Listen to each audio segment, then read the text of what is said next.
Amigos y amigas, bienvenidos, bienvenidas a Cuestión de Enfoques. Soy Miguel Calis Martínez, estamos en ICN, una nueva conciencia, contentos de estar nuevamente con ustedes para hablar sobre los temas que hacen portada, sobre los temas que hacen titulares, sobre los temas que usted comenta, que usted comparte en sus chats, los temas que usted sigue en redes sociales, como las redes sociales de ICN, ICN.digital. Esos asuntos de los que usted se mantiene informado a través de los distintos medios de comunicación que le hacen discutir, dialogar alrededor de la mesa mientras se alimenta con su familia, con sus amigos, mientras toma café, ese café hondureño, el mejor café de Honduras, el mejor café del planeta y que, como usted sabe, tiene distintas perspectivas, distintos puntos de vista, distintas miradas, distintos enfoques. Aquí se las presentamos con nuestros invitados, con nuestras invitadas. Hoy vamos a hablar de lo que se ha estado hablando durante la última semana y no necesariamente nos referimos al juicio al expresidente Juan Orlando Hernández, que es un tema que aparece, va y viene y que es omnipresente hasta que en algún momento se convierta en historia. Vamos a hablar de acuerdos. La semana recién pasada, los partidos políticos dieron muestra de altura, dieron muestra de sensatez y acordaron elegir 12 autoridades de distintos órganos colegiados de un solo romplón, como dicen el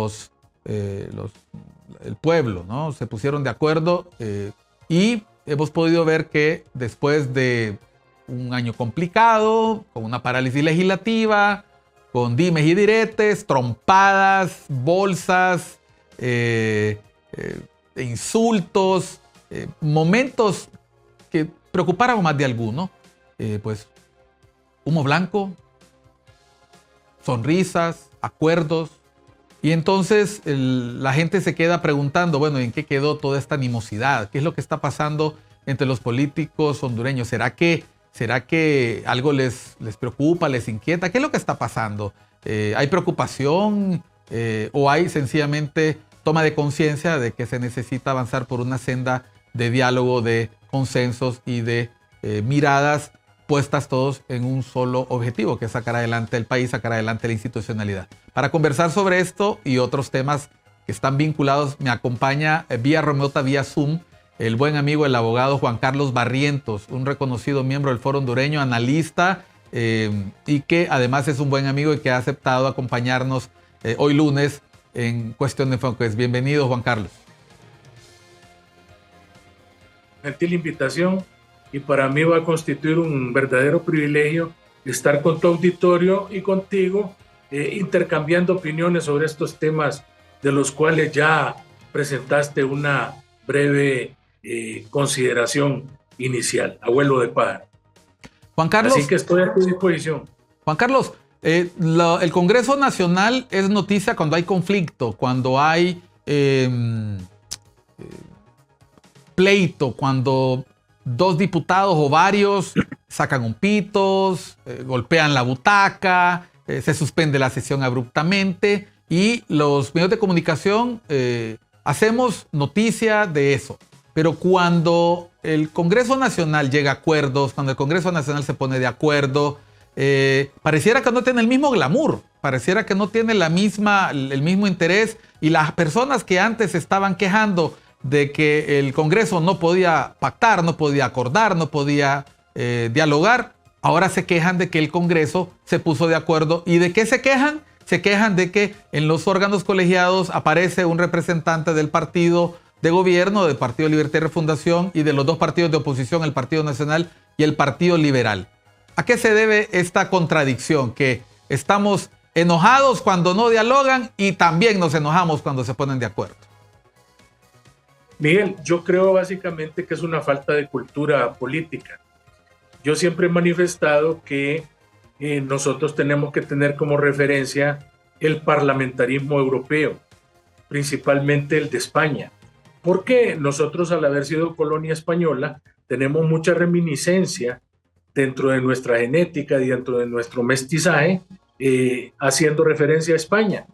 En España el régimen parlamentario implica de que es muy raro que algún partido logre tener una mayoría tan grande que no le permita negociar con los partidos opositores. De tal suerte entonces que siempre vamos a ver que en España es un tanto problemático el nombramiento del presidente de gobierno, primer ministro, porque los partidos en determinado momento tienen ideologías diferentes, tienen pensamientos diferentes, formas de ver la gobernanza diferentes, y eso lógicamente hace que tengan que sentarse a negociar. En Europa es muy común la negociación entre partidos, porque lo que ocurre en España ocurre generalmente en la mayoría de los parlamentos europeos. Entonces, la norma común es la negociación. Y lógicamente las negociaciones tienen que ser de carácter político, porque quienes están enfrentando la negociación son políticos de oficio. No podemos esperar otra cosa. De tal suerte entonces que en Honduras, por el contrario, se ha satanizado, se ha visto en la vindicta pública, dice, ve, ya están negociando, ya se sentaron, son lobos de la misma loma, todos comen del mismo plato. Pues yo pienso más bien de que las crisis que han habido en nuestros congresos, principalmente en este, Miguel, y en el anterior, el último congreso del doctor Mauricio Oliva, el de la reelección ilegal de Juan Orlando, se caracterizaron por lo que en su momento se llamó la insurrección legislativa. Recordemos, Libre no tenía representantes en los organismos electorales, ni en el registro de las personas. Enfrentaron ellos la difícil situación de ver qué estrategia política usaban para lograr que el Partido Liberal y más el Partido Nacional, que era el que estaba en el poder, tuviera en determinado momento la idea de incluirlos a ellos dentro de los órganos electorales. No lo pudieron lograr hasta que se enfrascaron en lo que se denominó la insurrección legislativa. Iban a las sesiones del Congreso, no permitían de que se llevaran a cabo las discusiones, no permitían los debates, no permitían absolutamente nada de lo que es la agenda legislativa y llevaban matracas, llevaban pitos. Hasta cohetes. Acordémonos de Beatriz con su pito, llevaban cuetillos, morteros, hacían relajo, pancartas, un sainete completo.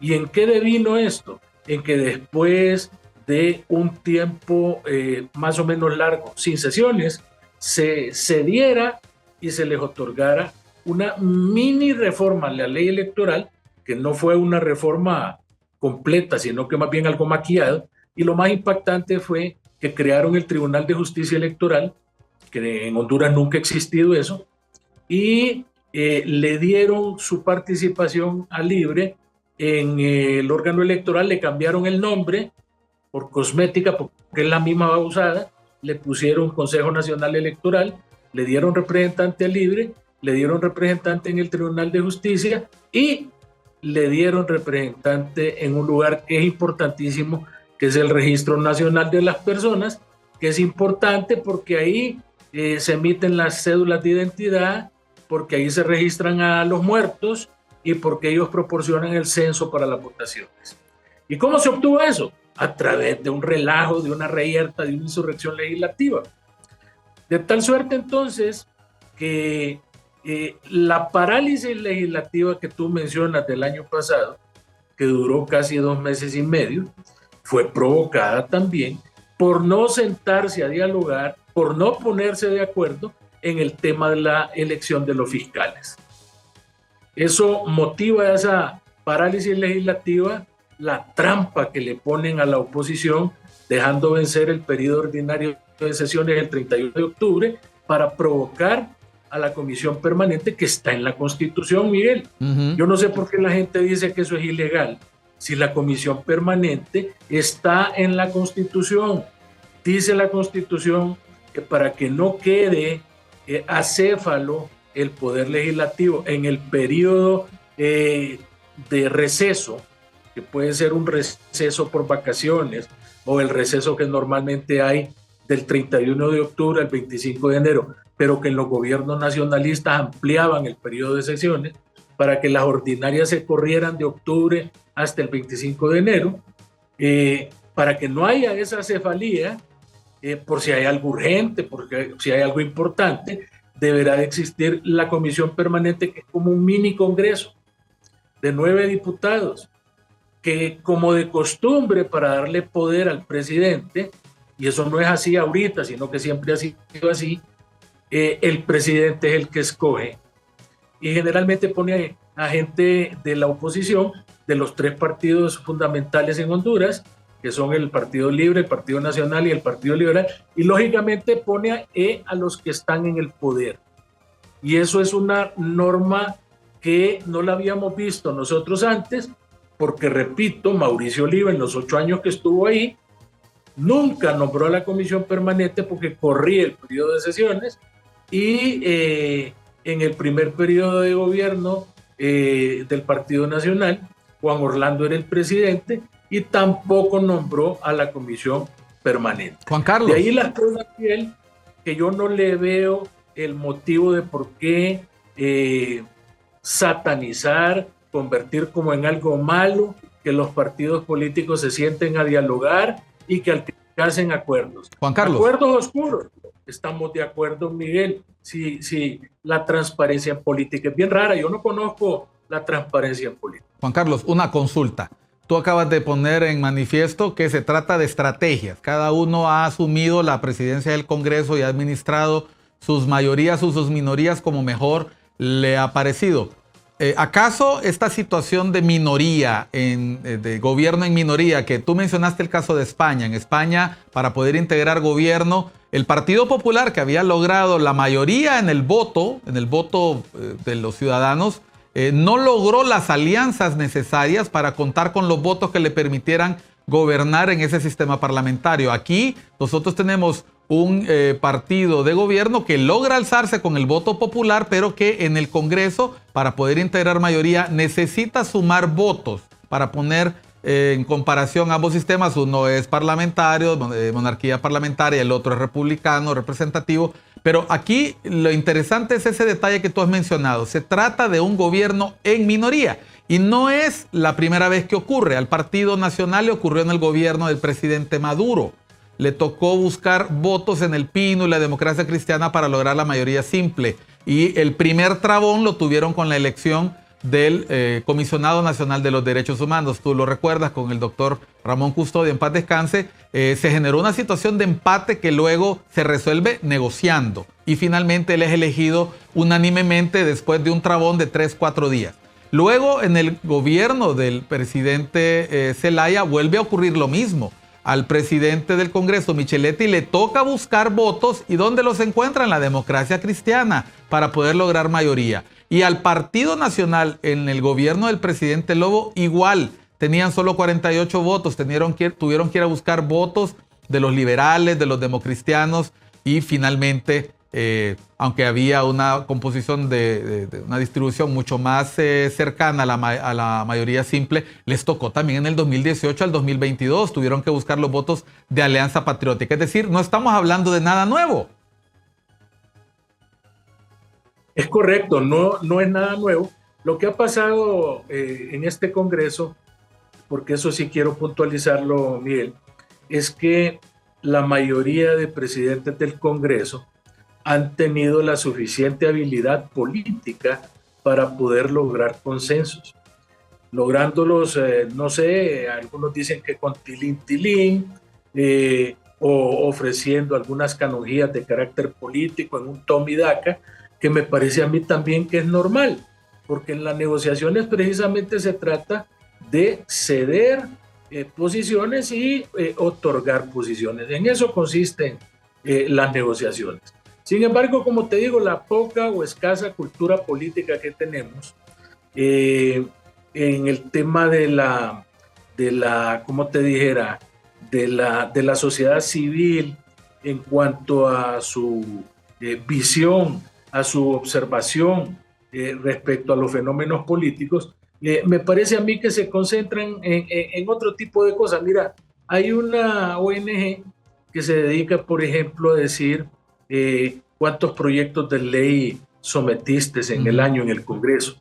Y entonces te dan el título del diputado más productivo. Y al que no presentó nada o solo presentó un proyecto, dice, ese es un inútil, ¿verdad?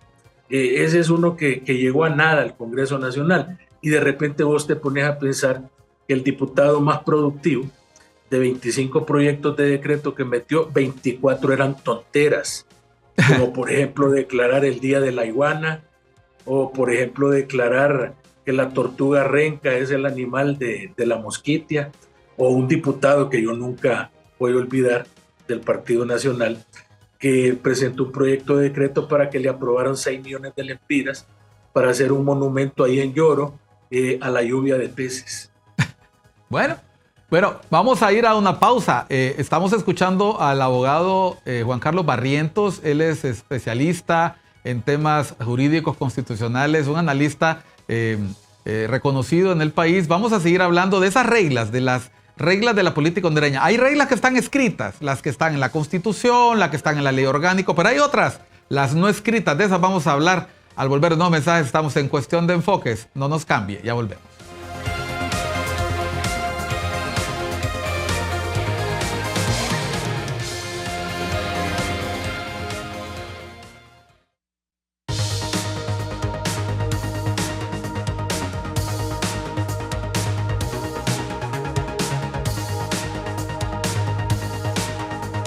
Continuamos en Cuestión de Enfoques, acá por ICN, Una Nueva Conciencia. Soy Miguel Calis Martínez. Estoy hoy conversando con el abogado Juan Carlos Barrientos, constitucionalista, abogado, analista y una persona que tiene opiniones muy sesudas sobre lo que pasa en el país. Juan Carlos, hablaste de el diálogo.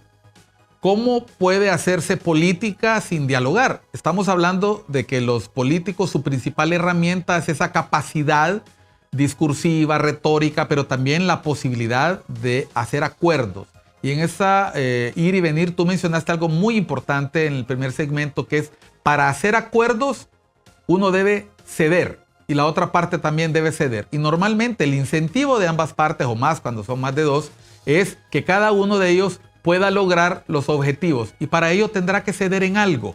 En el caso del Parlamento hondureño, del Congreso de Honduras, nosotros sabemos que hay una ley orgánica, sabemos que hay una constitución que es la que está por encima de esa ley orgánica. Sin embargo, en la práctica cotidiana, después de 40 años, e incluso yo me podría atrever a más, porque este Congreso no es el primero, tuvimos constituciones antes, al menos 16, hay reglas en ese diálogo, en esa toma de acuerdos. No siempre cuando hay acuerdos es que hubo billete de por medio o hay acusaciones de corrupción. También hay intereses que se juegan, una serie de ires y venires. ¿Cuáles son esas reglas que existen en la política hondureña que obligan a quien dirige el Congreso, dirige las bancadas, a hacer gala de esa capacidad de diálogo y negociación que tú mencionabas? ¿Cuáles son esas reglas que no se deben olvidar o que deben estar presentes para que la negociación y los acuerdos salgan avante? Bueno, en primer lugar, Miguel, no asumir posiciones dictatoriales, sino que recordar que en el Congreso Nacional todos son primos inter pares, es decir, todos tienen la misma prerrogativa, no creer que porque estás en la junta directiva vas a ser superior a los demás compañeros de la Cámara, y sobre todo yo siempre he pensado que una de las reglas más claras es la regla de la matemática. ¿Por qué razón? Porque para aprobar ahí iniciativas que no implican más que reformas a leyes primarias u ordinarias, tenés que tener 65 votos. Si no los tenés, entonces tenés que jugar con el adversario a fin de lograr obtener esos votos que te hacen falta. Generalmente hay partidos que les han llamado partido bisagra, como por ejemplo la Democracia Cristiana, porque teniendo únicamente 1, 2 o tal vez 3 diputados, se han convertido en el fiel de la balanza, porque es precisamente ese número mágico matemático el que necesitan para tener la mayoría simple. Ahora, ya en el tema de reformas constitucionales, o nombramientos de segundo grado como el de los fiscales, la Corte Suprema, órganos electorales, reformas electorales, etcétera, que ya necesitas mayoría calificada de 86 votos. Entonces ahí tenés que comprender de que definitivamente antes había un bipartidismo, porque entre los dos partidos generalmente controlaban la situación, y que únicamente en determinados momentos se ocupaba al partido bisagra con su 1 o con sus 2 votos. Ya en temas puntuales de 86 votos, ya tenés que ahora pensar en un tripartidismo y donde tenés que ingeniártelas para ver de qué manera lo que vas a aprobar lo vas a repartir entre 3. Porque hay cosas, Miguel, que se pueden repartir fácilmente entre 3, como por ejemplo el órgano electoral, el Tribunal de Cuentas, el Tribunal de Justicia Electoral. La Corte Suprema. La Corte Suprema, que la puedes dividir entre 3, pero los fiscales es un tremendo problema porque ahí solo hay 2. Y ahí fue porque surgió la crisis. Pero Miguel, insisto, la capacidad negociadora, el tener ese don de gentes para no caerle mal a las personas, para no generar anticuerpos, que tengas la paciencia, porque para eso se ocupa tener paciencia franciscana, para soportar improperios, para mantenerte ecuánime en tu negociación, en la visión que tenías de su objetivo. Eso le ha faltado a este Congreso Nacional, y básicamente con otro tipo de negociador definitivamente no hubiera habido esta crisis legislativa. Pero me duele decirlo, pero este tipo de temas, Miguel, principalmente de nombramiento de autoridades, son una repartición. Ay, dice, ay, abogado, qué feo eso que diga usted que aquí se reparte. Es que es la verdad, aquí se reparte. ¿Y lo ve usted malo? No, no lo veo mal. Lo veo más bien que prefiero que se repartan a que uno solo se quede con todo el poder dentro del Estado. Es decir, una de las bases fundamentales y regla, diría yo, no escrita, es que el poder debe repartirse para que haya una mejor gobernanza. Porque en la medida en que tenés incluidos a todos los sectores políticos, en esa misma medida estás preservando la balanza ecuánime del poder. La política... Te volvés dictador, y cuando te volvés dictador atropellás los derechos de las mayorías, y ahí es donde a mi criterio empieza el problema. ¿Qué es lo mejor aquí, Miguel? Repartirse, ok, está bien, pero repartirse en los mejores hondureños, que sean los ciudadanos más idóneos los que puedan llegar a esos cargos. Decían los de Libre, por ejemplo, pero es que tradicionalmente ha sido una regla no escrita de la política, que el partido que gana el poder también tiene que tener mayoría en la Corte. ¿Te acordás que así decía? Sí, exacto. Y también tiene que tener al fiscal general, porque cuando ustedes dos, Partido Liberal y Partido Nacional, ganaban, cuando ganaba el Partido Liberal, el fiscal era liberal. Esa es una regla no escrita. Esa es una clara regla no escrita. Esa es una regla no escrita. Fíjate que hay otra regla no escrita, y es que si yo pierdo las elecciones, vos me pagás la deuda política. Todos los gastos que tuve en campaña me los vas a pagar vos, y viceversa. Si yo gano, yo te voy a pagar a ti tu deuda, ¿verdad? Esas eran reglas ya establecidas dentro de la política, que ahorita con Libre se vinieron a romper porque no querían darles el fiscal, porque no querían, costó el tema de la Corte. Inclusive para lo de la Corte tuvieron que meter a gente de un partido haciéndolo pasar por ese partido, cuando en realidad pertenecen en sentimiento, diría yo, y en ideología al partido de gobierno. Juan Carlos, hablando de reglas no escritas, en política no hay enemigo permanente. Esa es una regla importantísima que la gente debe entender. Cuando yo escuché al diputado presidente en ejercicio, el señor Luis Redondo, presentando la moción y luego defendiéndose ante un cruce de palabras con el diputado Jorge Calix, me llamó mucho la atención que él hacía un reconocimiento expreso de que lo que tú dijiste es un tema matemático, es un tema de mayorías. Están elegidos los que tienen los votos, los que tienen las mayorías, y eso es una mirada pragmática del poder. Pregunta, las jefaturas de bancada se reúnen al mediodía normalmente del martes, antes de la sesión que empieza a las 4 o 5, las bancadas se reúnen a inicios de la tarde. Pregunta, Juan Carlos, tú que te has movido en el ambiente político, las decisiones de lo que se va a platicar o decidir en el Congreso, ¿se deciden siempre en esas sesiones de bancada o también se hacen alrededor de una tacita de café o en la casa particular de alguien? Bueno, cuando se trata de aspectos que no son, como te diría, de suyo importantísimos para la gobernanza y que son aspectos que yo diría más bien de una tramitología regular y cotidiana dentro del Congreso, eso se resuelve ahí a nivel de cada bancada, se reúne con sus diputados, hacen ahí los planteamientos, ahí mismo se hacen los convencimientos.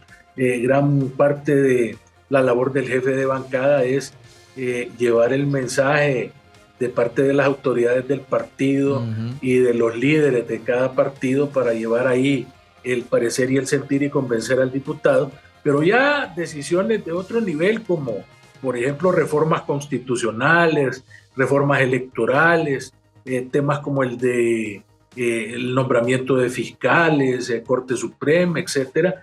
Ya esos temas se negocian fuera del Congreso y se negocian alrededor de tazas de café, de puros, de tragos, y ahí se sientan y platican con toda naturalidad y con toda camaradería, nacionalistas con liberales y ahora con gente de libre. Y ahí evalúan, inclusive fíjate Miguel, que en esas reuniones se hacen vetos mutuos. Dicen, mira, yo te puedo apoyar a vos con tu gente, pero a ese fulano que llevas, a ese no te lo vamos a apoyar. Y no te lo vamos a apoyar por esto, esto y esto. Y entonces vienen ellos y dicen, bueno, está bien, estamos de acuerdo, lo vamos a quitar, pero vos también quítame a este otro fulano, porque ese no nos gusta, no nos conviene, no lo creemos que sea una persona que en determinado momento podamos sentarnos a platicar con él, o el clásico, no, a este no lo pongas, porque ese es rebelde, ese es macho sin dueño, ese no le hace caso a nadie. Entonces a ese lo que vas a ir a hacer es a meter en un lío al partido. Así son las negociaciones. Y yo las veo, como te digo, normales. Creo que aquí debe cambiarse de actitud. Yo prefiero una negociación a una crisis política. Prefiero una negociación a una dictadura. Prefiero una negociación a una imposición vertical de cómo deben ser las cosas. Y creo yo que aquí los partidos políticos, a través de sus institutos de capacitación política, que creo que no funcionan, el mismo órgano electoral, que no tiene esa particularidad de darle charlas, capacitaciones a los ciudadanos para que tengan otra óptica, para que tengan otra visión. Creo que la observación ciudadana falla. Creo que muchas ONGs se limitan, como te decía al principio, en son de broma, pero como decía alguien, uno se ríe, pero es verdad. El tema de evaluar los congresos basado en la productividad, entre comillas, de alguien que únicamente presenta 10, 20, 30 proyectos, de los cuales 25, 29 son tonteras. Entonces, esas son las cosas, Miguel, que tenemos que cambiar, porque la crispación política a la cual nos vemos sometidos nosotros y manipulados por los políticos, porque aquí al político que le va bien en el tema, no lo critica. ¿Quiénes son los que lo critican, Miguel? A los que les va mal. Como decía alguien por ahí, lo malo no son las argollas, Miguel. Lo malo es no estar dentro de la argolla. Bueno, vamos a ir a una pausa. Estamos conversando con el abogado Juan Carlos Barrientos. Estamos hablando de las reglas de la política hondureña, las reglas escritas, las no escritas, y al volver de la pausa vamos a conversar sobre, ¿existe costumbre parlamentaria? ¿Tenemos prácticas parlamentarias en Honduras que son que no están en la ley orgánica, que no están en la Constitución, pero que son una tradición que se ha heredado desde hace muchos años de congresos anteriores y que los que llegan ahí tienen que aplicar so pena de no ser parte de la argolla, no ser parte de la tradición. Vamos a comentar sobre eso al volver de una pausa. Estamos en Cuestión de Enfoques por ICN, una nueva conciencia. Ya volvemos.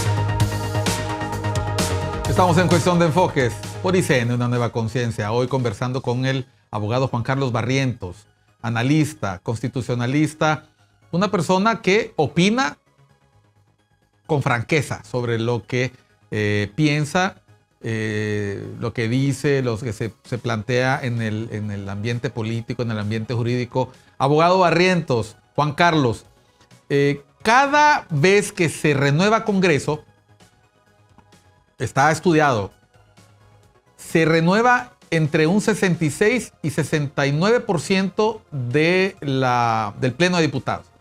De los diputados que nosotros vemos ahí, 3 de 10 no vuelven. No, perdón, 3 de 10 vuelven y los otros 7 no vuelven o 6 no vuelven. Eso está estudiado. Muy pocos diputados tenemos que tienen más de 3, 4 periodos ahí. Y los que llegan se encuentran con que tienen que aprender a legislar, que el Congreso tiene un montón de prácticas, tiene un montón de reglas, las votaciones, cómo se presenta una moción, qué es una manifestación, cuándo se vota, cuándo no se vota, el tema de las bancadas. ¿Qué otras cosas tiene que aprender un diputado o una diputada nueva, un novicio o novicia cuando llega al Congreso y que son herencia de viejos congresos, del Congreso de Plutarco Muñoz, del Congreso de Alberto Mendoza Fugón, del Congreso de Efraín Bujirón, del Congreso de Rodolfo Irías Navas, del Congreso de don Antonio C. Rivera, y que siguen ahí porque son parte de la tradición parlamentaria hondureña? Bueno, fíjate que una de las cosas que yo siempre he creído, pero que lo incluyeron después en la ley orgánica del Congreso, que había sido una costumbre, era, por ejemplo, la ratificación del acta de la sesión anterior. Por favor. Esa es una costumbre, Miguel, porque la verdad de las cosas es que cuando discutís algo y lo aprobás y reunís la mayoría calificada, claro, reunís la mayoría simple, el proyecto de decreto simple y sencillamente está aprobado. Sí. Lo que pasa es de que se volvió una costumbre de que leían el acta de la sesión anterior, pero para efecto de correcciones gramaticales, errores de dedo, o que en vez de poner Miguel pusieron Manuel, cosas así por el estilo, más que todo como una especie de fe de ratas. Sin embargo, lo han convertido, es una costumbre que la quieren convertir o la han traslucido en una especie de obligatoriedad de tipo legal, pero para mí ha sido una costumbre.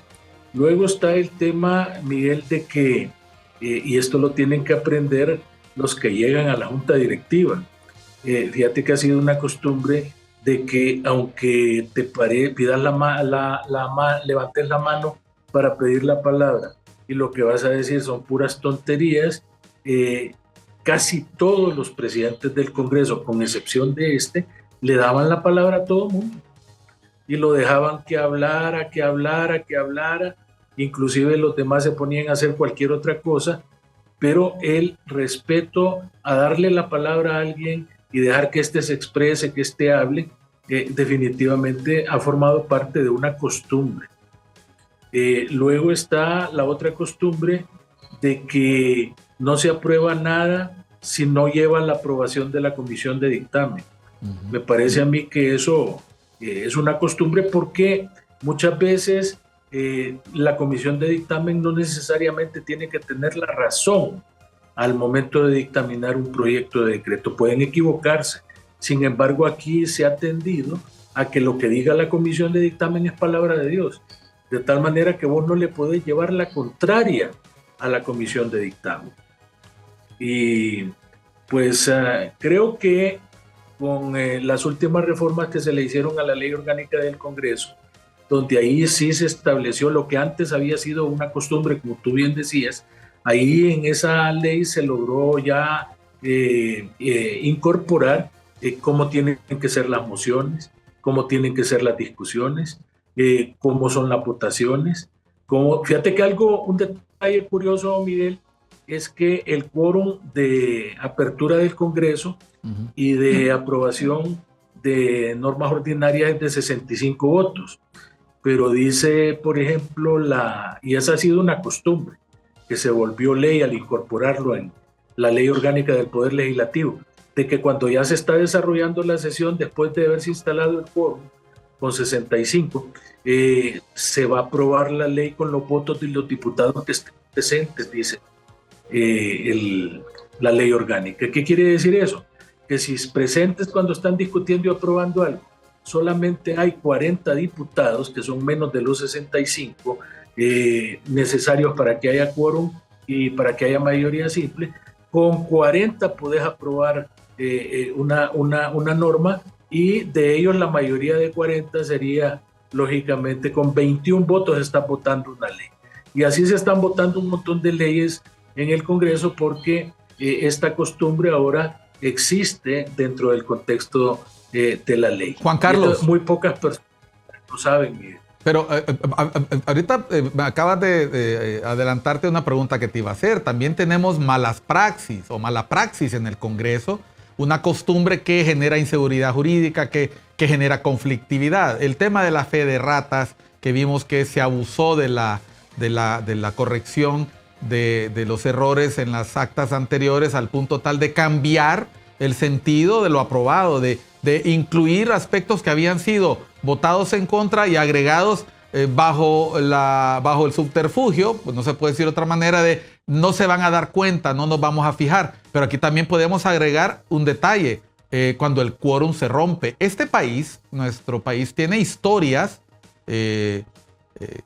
manchadas de sangre debido a rupturas de quórum.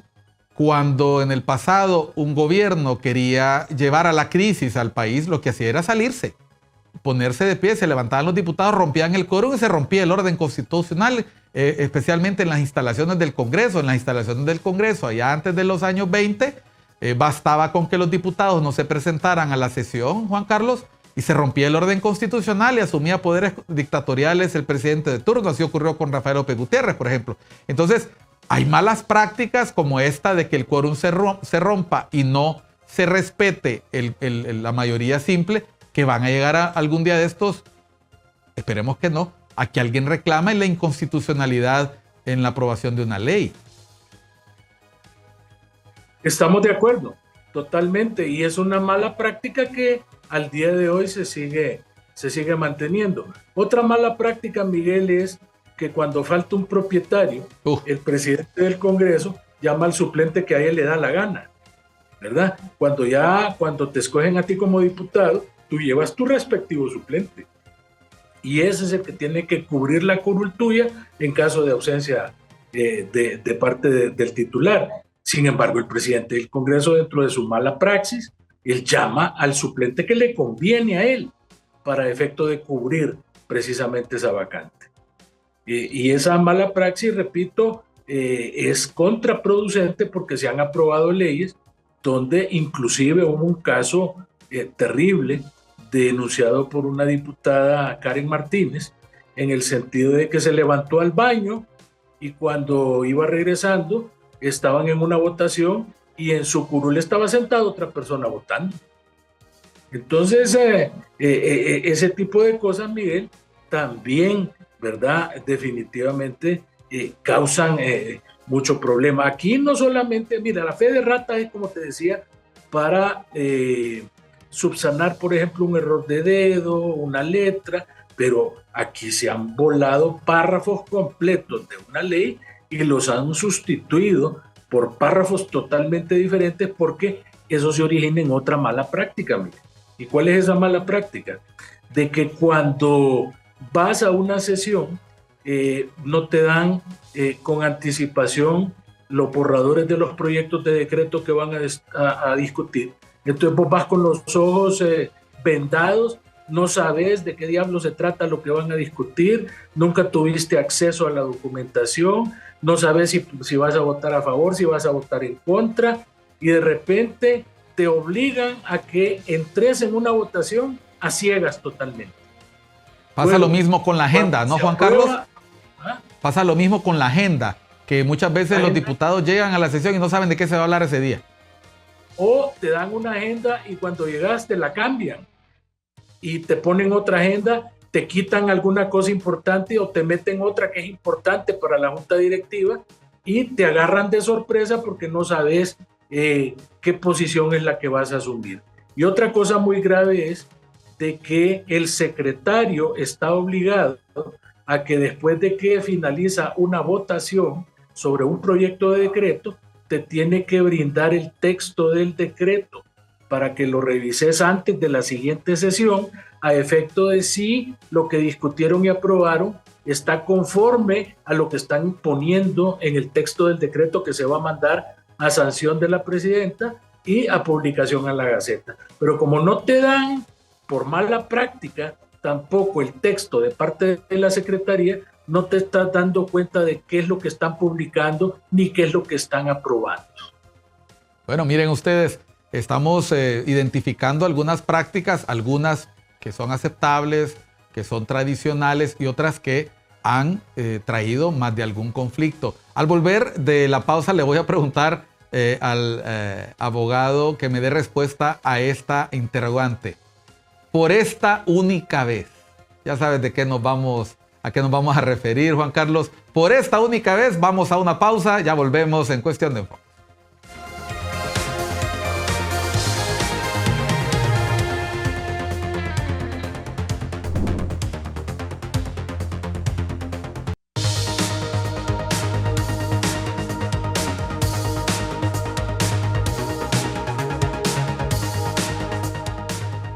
Soy Miguel Cali Martínez, estamos en Cuestión de Enfoques, conversando con el abogado Juan Carlos Barrientos.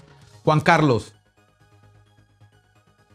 en algún momento en la política hondureña se empezó a hacer esto.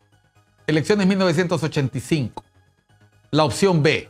Los partidos no se pueden poner de acuerdo, se encierran en un batallón, en un centro militar y dicen, bueno, por esta única vez vamos a hacer una elección siguiendo la ley de lemas de Uruguay y vamos a sumar los votos de cada precandidato y esa va a ser, la sumatoria de votos va a convertir al presidente. El que quede en primer lugar de esa planilla y la sumatoria de votos, ese va a ser el presidente.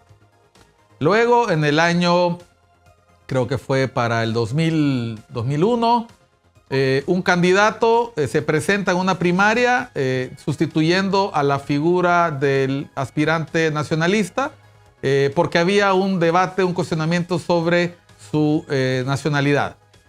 Y luego más adelante, en el año 2008, y tú estuviste en el centro de esa polémica, recuerdo, la aspiración de un candidato liberal que había ocupado la vicepresidencia y que en el ínterin, antes de que llegara la elección general, hubo un recurso de inconstitucionalidad contra una reforma que habían acordado los políticos años atrás y que había suprimido la figura de los designados, y al desaparecer la figura de la vicepresidencia, este precandidato se convierte en candidato y bueno, y luego vino el golpe de Estado, etc.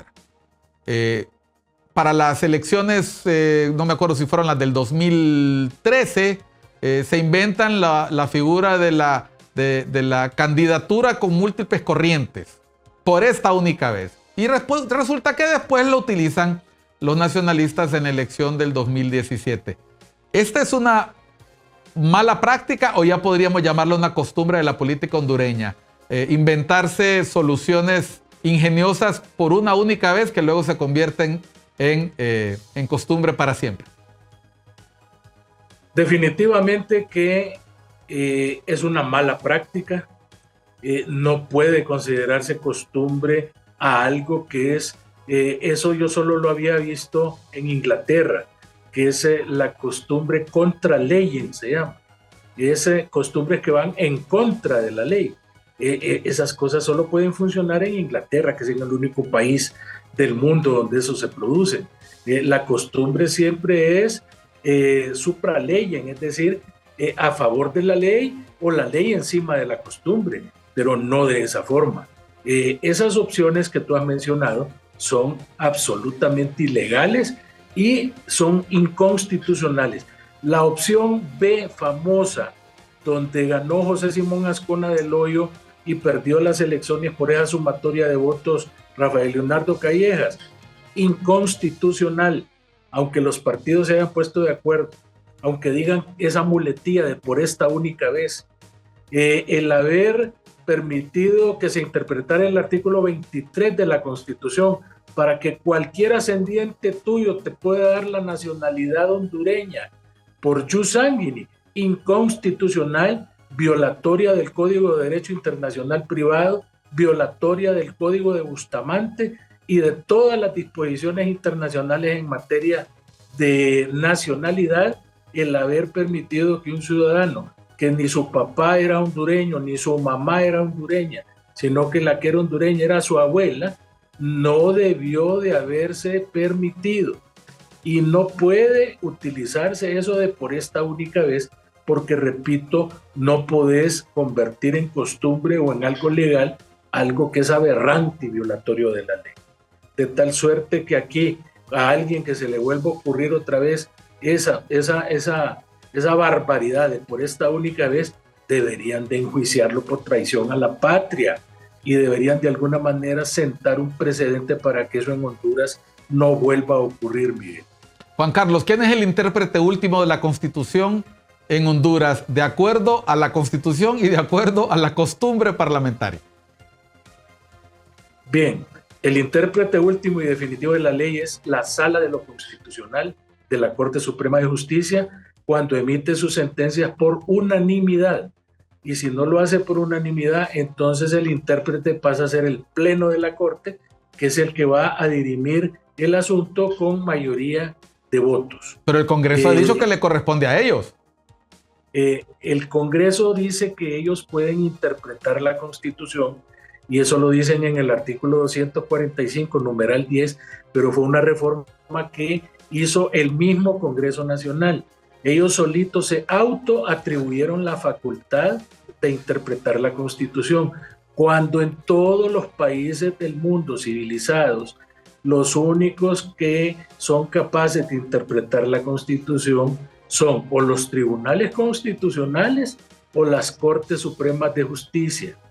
En Honduras no tenemos tribunal constitucional, entonces el intérprete último y definitivo es la Corte. Te voy a decir adicionalmente que el doctor Ramón Custodio López, en paz descanse, siendo comisionado de los derechos humanos, interpuso contra esa atribución número 10 del Congreso de abusivamente otorgarse la facultad de interpretar la Constitución, interpuso recurso de inconstitucionalidad y la Sala de lo Constitucional por unanimidad de votos falló. Y el argumento más importante es el que aparece en la mayoría de los textos y tratados de derecho constitucional, que los congresos pueden interpretar las leyes ordinarias, pero que la Constitución no la pueden interpretar porque eso es privativo, repito, de las Cortes. Así las cosas, Miguel, lo que ha pasado es que esa sentencia, para que pudiera ejecutarse, tendría que haberse mandado a publicar al Diario Oficial La Gaceta. Y entonces la Corte, después de que emitió la sentencia, se la mandó al Congreso para que el Congreso la mandara a publicar. ¿Y qué crees? En otra mala práctica, el Congreso nunca la mandó a publicar, porque como no les convenía, entonces ahí sigue estando en la Constitución, pero las personas que medio le entendemos a eso, ahí como vos y como yo y como otro montón de distinguidos hondureños, sabemos que eso es inconstitucional. Bueno, volviendo al tema con el que iniciamos y con el que deseo cerrar tu participación, Juan Carlos, yo te adelanté que nos íbamos a entretener en esta conversación porque es increíble la riqueza de práctica y mala práctica que existe en el Congreso. Debemos alegrarnos que hubo acuerdos la semana pasada. ¿Qué es lo que debe preocuparnos de esos acuerdos? Bueno, en primer lugar, nos alegramos que hayan acuerdos, nos alegramos que negocien, que se sienten a dialogar, pero que lo hagan en el marco del respeto a la ley, porque eso de andar eligiendo a las autoridades de los diferentes órganos constitucionales en combo, me parece a mí que es ilegal.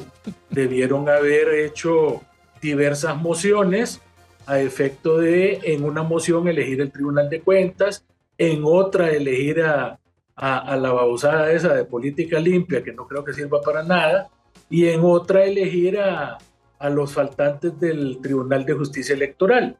Entonces, eso es lo primero que yo censuro. Y lo segundo, de que ha trascendido de que gran parte de los acuerdos es para negociar impunidad y para que el juicio que tengo en tal lugar me lo declaren a favor y que el otro juicio que tengo donde me están contando las costillas me lo engaveten y que ya no me vuelvan a juzgar. Y ese tipo de cosas que lógicamente pues implican actos deleznables donde el político tranza pero para su beneficio, para su inmunidad particular, que ojalá que no sean ciertos, Miguel, porque vendrían a empañar notablemente no solo la gestión de gobierno, sino que los acuerdos alcanzados en el Congreso Nacional.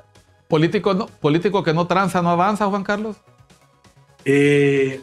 Sí, político que no tranza no avanza y perro no come perro. Chucho no come chucho y si come, no come mucho.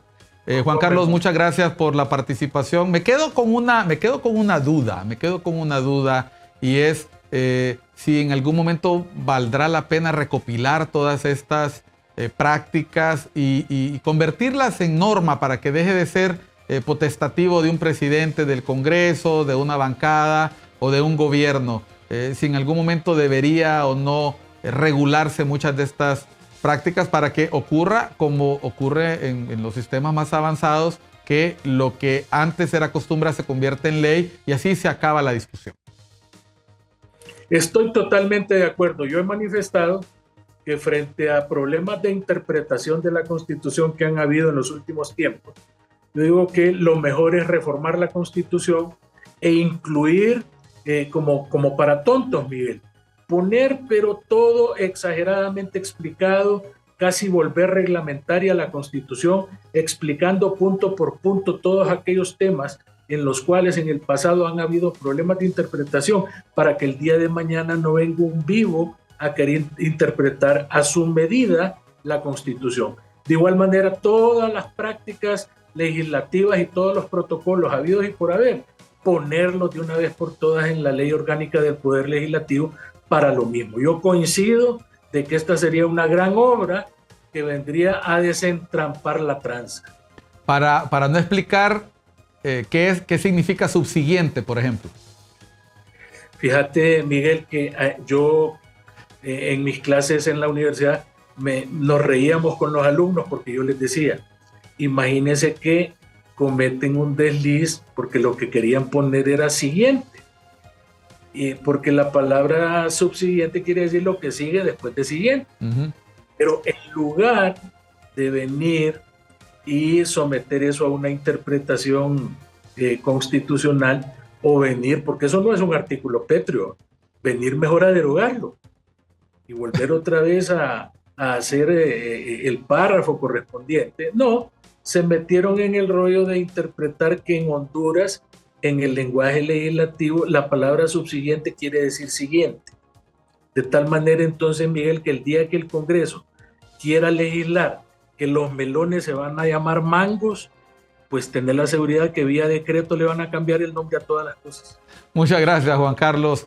Gracias por la participación. Gracias por compartir con la audiencia de Cuestión de Enfoque. Gracias a usted que nos sigue en nuestra señal de ICN, Una Nueva Conciencia. Tenga feliz día. Los esperamos en el próximo programa.